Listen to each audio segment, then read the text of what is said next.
D న్యూస్కి స్వాగతం. అందుల ఆశాజ్యోతి లూయిస్ బ్రెయిలీ జయంతి వేడుకలు కనిగిరి వికలాంగుల హక్కుల వేదిక కార్యాలయంలో ఆదివారం ఘనంగా నిర్వహించారు. ఈ కార్యక్రమంలో కనిగిరి మున్సిపల్ చైర్మన్ షేక్ అబ్దుల్ గఫర్, కనిగిరి నియోజకవర్గం తెలుగు యువత అధ్యక్షులు దొడ్డ సురేష్ రెడ్డి, వికలాంగుల హక్కుల వేదిక రాష్ట్ర అధ్యక్షులు దులిపాల మల్లికార్జునరావు, పట్టణ తెలుగు యువత కార్యదర్శి రవి పాల్గొన్నారు. ఈ సందర్భంగా వారు మాట్లాడుతూ అందుల జీవితాలలో వెలుగులు నింపిన మహనీయుడు లూయిస్ బ్రెయిలీ అని వారు కొనియాడారు. అందుల పట్ల ప్రేమ అభిమానంతో ప్రతి మనిషి చేయూత అందించాలని తెలుగు యువత అధ్యక్షుడు దొడ్డ సురేష్ రెడ్డి అన్నారు. రాష్ట్ర ప్రభుత్వం దివ్యాంగుల సంక్షేమానికి కృషి చేస్తుంది అని అన్నారు.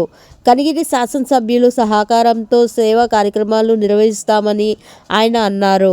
అనంతరం లూయిస్ బ్రెయిలీ చిత్రపటానికి పూలమాల వేసి నివాళులు అర్పించారు. తెలుగు యువత అధ్యక్షులు దొడ్డ సురేష్ రెడ్డి ఆర్థిక సహకారంతో దుప్పట్లు పంపిణీ చేశారు. దాతల సహకారంతో కనిగిరి ప్రాంత దివ్యాంగులకు దుప్పట్లు, రైస్ బ్యాగులు పంపిణీ చేశారు. ప్రతి ఒక్కరూ దివ్యాంగులు అని సానుభూతి కాకుండా చేయూతను అందించాలని వికలాంగుల హక్కుల వేదిక రాష్ట్ర అధ్యక్షులు ధూళిపాల మల్లికార్జునరావు అన్నారు.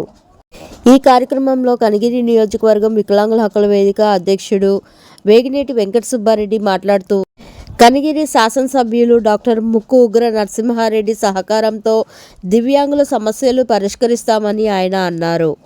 ఈ కార్యక్రమంలో డిప్యూటీ ఎంపీడీఓలు సింగంపల్లి రాంప్రసాద్, షేక్ హజరత్ అలీ, వికలాంగుల హక్కుల వేదిక మహిళా విభాగం అధ్యక్షులు శ్రీరామ లక్ష్మి, వికలాంగుల హక్కుల వేదిక కార్యదర్శి వేముల మైనర్ బాబు, ప్రజా హక్కుల వేదిక నాయకుడు బత్తుల సునీల్, కనిగిరి బ్రాహ్మణ సంఘం నాయకుడు సాధు చలపతిరావు, వెంకటేశ్వర్లు, శ్రీను, రమణమ్మ తదితరులు పాల్గొన్నారు.